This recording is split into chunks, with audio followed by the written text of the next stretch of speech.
Wonu de afawe ashege viade amo epenyi kanu yika patovie wenye be ede wo ahia bi okonlo gbo le titi na nutuome kala akpabu bonju chode jesi be devi woma andra wo kuto ndudu yika amenyunu mapokade ndudu mekele yefugbo ma yenye severe acute malnutrition dodo wona omele amuga nutuome titrenya ketusab ametie nutuome kala akpabu buhan jojo de jesi be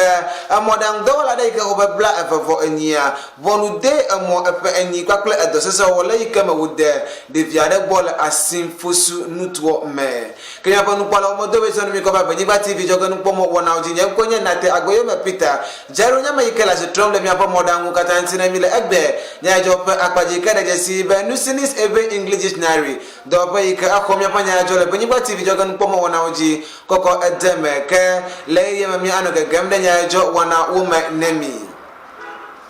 Injo jole jesi deme kocho ketusa ametia nutuo yike nele amuga nutuo metepe yike ne Ewenyigba TV janye dopye ule edowom lebe devi wame andre unye devi ko bupa gbakoto severe acute malnutrition alo yike miga yokwe kobe sam yike fiebe devi wa ubupa gbakoto ndudu yike taflache amenyinu mepokere emawi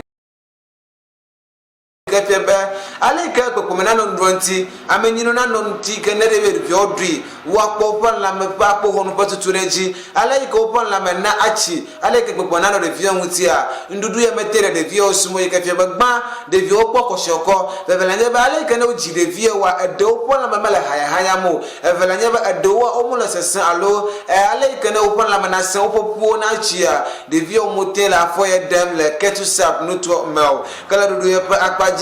wana misa kuma be nya be ndudu ade yike amenyinu mala mo yike de viola duduma de viosina ahole le taflati do pa akpaji le dudu ye pa wana be yike kokoma manosio ye kokoma ha made ujio ale ko de watu do wo pa chichima bejeje mo uji ha wana ye mele ejino gane de vio kala dudu ye pa akpaji a wana misa kuma be kuda pa ko kwa bla evoleke pa do nti la dono ko yike na le ketusa do yo pema woten cho de bien le mebla evo enyi koko gare wo pe do pe mayika wona be amawe ashekela wo po haya koto atikana na de vie op agbadome ka ame evela wonya mere ko koto gale ekoji yika we be ame andre wo bo pe agbe kana lady wona mene mi go yika miano pa ko be play bla vie 2020 pa paji a ona mi sa go be de vie kana wo bo pa agbe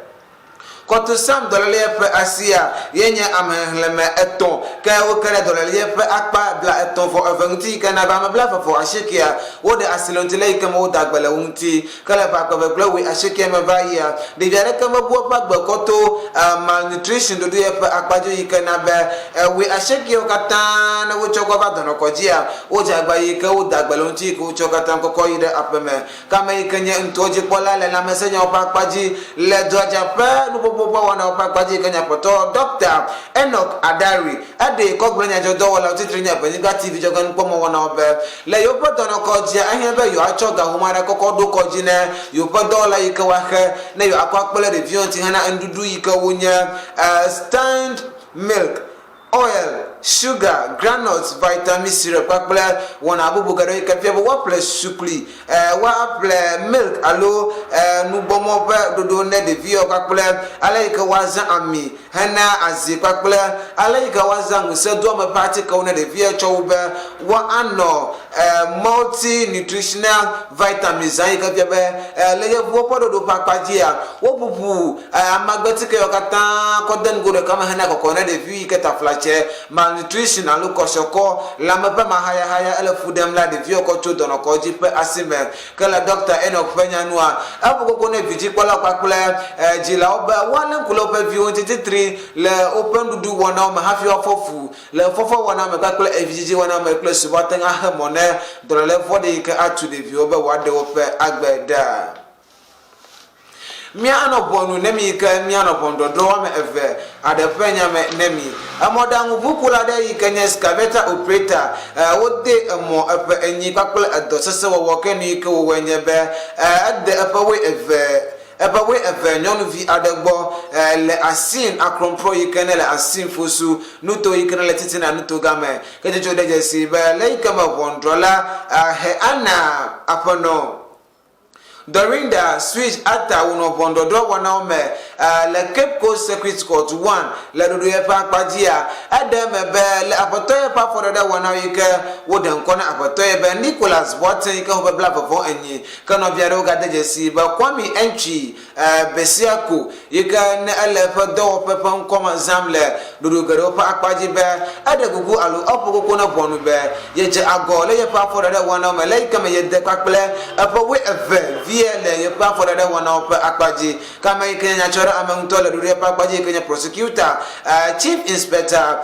Gilbert Anyongo ade kona nya jodo wala obe kude abato ye pa akaje je wana ntia devia ano ye chonjo ko bana do su do pa yike na kpona hodunu wana oji le nya pa pomo yike ko konjo ko na kpobito afia abato ya asisu eji yike onya America ire ka homele echonge keji vai kala dodo ye pa akpaji wona misa go mebe apa we ve nyanu vi nya America nye sukuvi kada bia ano ka biencho abato ye gbo kala gbereka ye abato ye kple ko ide apa home yike wo vai wo gbododo wona ye kpakpli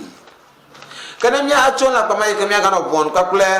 gbododo nya akpaji nemi kokoko Accra Circuit Court bondo para jagba yike wo ko moto do wala re yike hope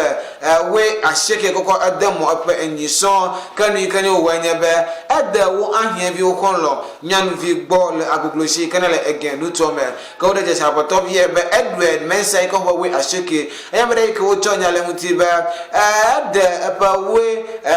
nyanu vi yike apa we nyanu vi kama kwachi hana gododo nyaaw le Ghana je ko me pakpaji yike odi ko globe ye meje agole ye pa fodada wona pakpaji kala bonu yike apono Christian akan uno bonu le bobondo wona me le yike me nya chora amanguto yike nya opolu mankwa odi ko globe bonu wona misa go mebe le Mensa pa fodada wona entia o ko pa we evenya no vie ko ire dono ko ji ka ko becho we aton rasne we aton lo puma o me yike o de jesi be nya de be de vie pe hemialo kai ke ne le nyonu mene yike fiebe menya nuchiwa acho yike fiebe de vie wo de gbokoto pa afora de wona op akpaji kale bondodo penya o me nemia wona misa wo mebele apoto pa afora de wona ntile pejinu eveye ma aja gwa yike wo ble de vie nu kokko ide pa peme le yike modi ko gro ne be ye pa hie bi ke ne le vijige le gbaji nu to ma aji bi ko gbo pa tan hie be wa ba asran le apeme kele asran le apeme le fienyi ga anyi lo poma wo me ne ye wo si de vie ji kokko dare apa ko mayika udegbo nwi enfoke havi udasilenti ye ujoide apemata abatoy ano mome epebla efefo andre happy atro adochu mome kaya banu kwala gayi marga mi achime penya ajola pegwemele Ewenyigba TV joga ni pomo wana oji ako ano sesemdu yenye eki afine majola powa magugla malenku ngodo nyanti modo kochi nemi ondodo yikana amenyinu malo mo metensu de vi yikano le ketu sab nuto meika webe de vi o ma andre obo pa gbele fa yikana va yime kala akbabu Muhammad ngawara de yikanya skaveta operator ode amo apa enyiso kwa kle adosesa o kenu yiko wonyebe ade apa we evenyanu vi are ball asin fosu nuto muti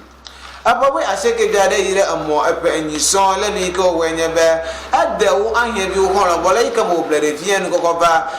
apa me kenya panu kwala he club wodu mi bola agbacho me enya na tagbo me Peter ye anosi ma ya jo vere mle to sare yika mi le no silis ebe English dictionary ya do boy ka adame goni afinya jo do gbo le ye me kari je sibe service ye tro asle nye bodam do katantina yika okoto gano tadene nya jo matuto wona yika jaro nya mare yika enabe ne pan popo mo wona kata etenyi jinwi ya o je fiato akpenemi le nya brede ka o wota mi poto mi ga no Ewenyigba TV joga npo mo wona wo me nemi